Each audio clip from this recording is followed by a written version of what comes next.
Yo, what up you guys? It's your boy the Kryptonian saying here, bringing you a review for One Piece chapter 221. Once again, very simple chapter, not too much in terms of plot progression. It's been a couple days since I've read the last chapter, and I was going back reading over a few things, and I was like, oh shit, Monsieur, he's swimming through the ocean. There's no way he's got a devil fruit. So, I might have edited that out by the time you guys see this video. If not, hey, I apologize. More than likely, I would have, put a comment down in the comment section. But gotta say, man, as far as for this chapter, once again, seeing the banter back and forth between Luffy and Monsieur, really, really good. I like the ending, how they're all kind of recounting the crazy ass day that they had. And Monsieur is like, yeah, that was really scary when those monsters came out. And Luffy and Sanji and Zoro just kicked this dude up into the sky. That was absolutely hilarious. Once again, One Piece has hit me with chapters back to back where I'm laughing while I'm reading, and usually when that happens, I have to take more notes. I have to put them up on the whiteboard. That way, I don't leave anything out. And then if I decide not to touch on it, it's just because I felt like in the grand scheme of things, it's just a small detail, which is dangerous to do with a manga like One Piece, because One Piece, even the smallest details come back into play.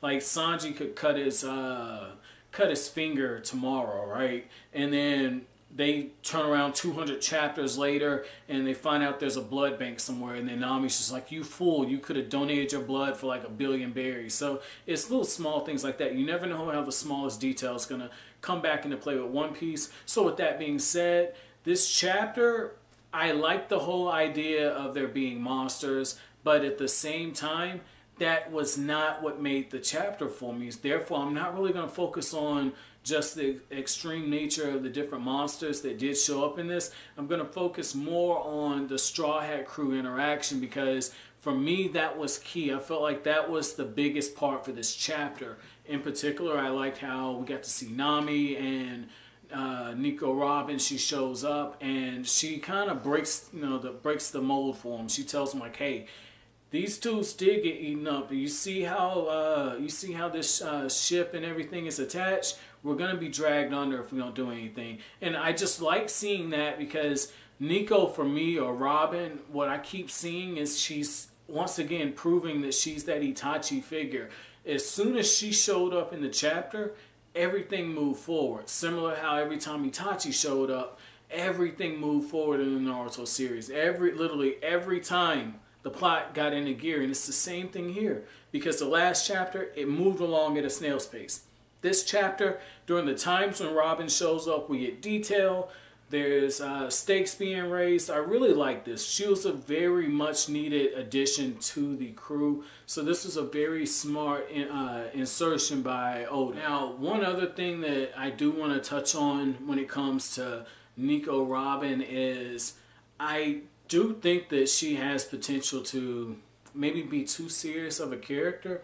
And the reason why I say that is you had Usopp and Chopper saying, oh my god, it's only a dream, it was just a dream, and they're hoping against hope. And then Robin kind of comes in to kind of bring everyone back down to reality. So on one hand, I get why she's there, but on the other hand, that could be a very dangerous character. So that's something I'm going to keep my eye on. Maybe that's why this chapter felt more like a chapter for character progression than anything else for me. Now, what was also kind of interesting but didn't really hold my interest as much was the fact that Luffy and the others, they're falling from the sky, and Usopp's like, how did you get out? And Luffy recants the tale. It's either Luffy or Sanji. They recant the tale that basically, I believe it was Sanji, that says, hey, well, there was this monkey guy, and he actually turned into a really big monkey after he saw that we had treasure. And once that happens, Nami's whole thing changes up, because at first she's going, okay, we need to cut the ropes, because if we get dragged under, that's it for us. And Chopper and Usopp's like, I can't believe you. And that's that survivor instinct in Nami coming out. So that's what I mean, great on character development in this chapter, not so much for plot progression. But what was cool was the fact that as soon as Nami sees that Luffy's got treasure, right away she's all forgiving, she's moving on. that's very in character. You'll hear me a few times saying IC or OOC. IC being in character, OOC being out of character. In this case, you know, Oda does a good job of keeping everyone in character for this arc. The only thing that kind of threw me off, or this chapter, but the only thing that really threw me off was, again, that ending when Luffy of all people just sends Masira flying in the air. The other two, Sanji and Zoro, I can understand. Luffy, not so much. Like, I would really like to see what happened down underneath there. You know, I know that they said that, you know, Masira found out that they were really salvaging and everything, and, you know, he felt disrespected. But, you know, for Luffy to hit somebody like that, you know, that seems a little out of character to me. So maybe I missed something with Luffy's character, but I don't know, man. But one other thing that was pretty damn interesting, just, you know, about this whole thing is when Masira confronts Luffy and the others. You know, he basically says, "Did you really think you could come to my territory?" And I like that because on one hand, he and Luffy, it looked like they got along down underneath the water. But on the other hand, what it really looks like is, you know, this is a very strong-willed character. And I don't. First off, let me say this: I don't think he's going to be a candidate to join for the Straw Hats. I don't think that. I don't see them adding another idiot. Chopper and Luffy, between the two of them, there's enough idiocy to last the entire Grand Line. However, the other thing is you know, Masira comes off as very strong-willed, pig-headed almost. And when it comes to that, and then when you look at somebody like Luffy, I can see them butting heads. And like I said, I don't think he's going to be the antagonist for this arc, but at the same time, I could kind of see him being a source for conflict. And what I would like to see Oda do going forward is find a way to incorporate Masira to where he's continually raising the stakes in some kind of way. He can be there for the comedic effect, but you can also write those characters in where they're moving the story along. So I've got my eye on this, you know.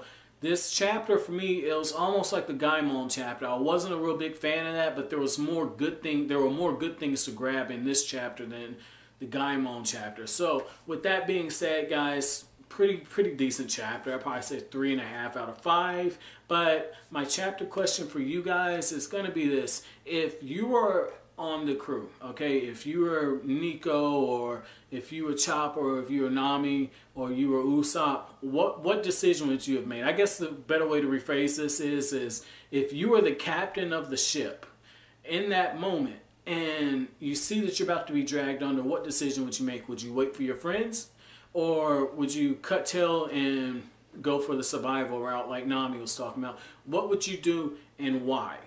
And I'm going to add one more clarifier in that too. Would you be able to live with yourself if it was option number 2? So with that being said, guys, that's it for this chapter. If you like anything I had to say, hit that like button, comment, rate, subscribe, share. I'll greatly appreciate it. That's it. Thanks for watching Kryptonian Saying. Have an awesome day.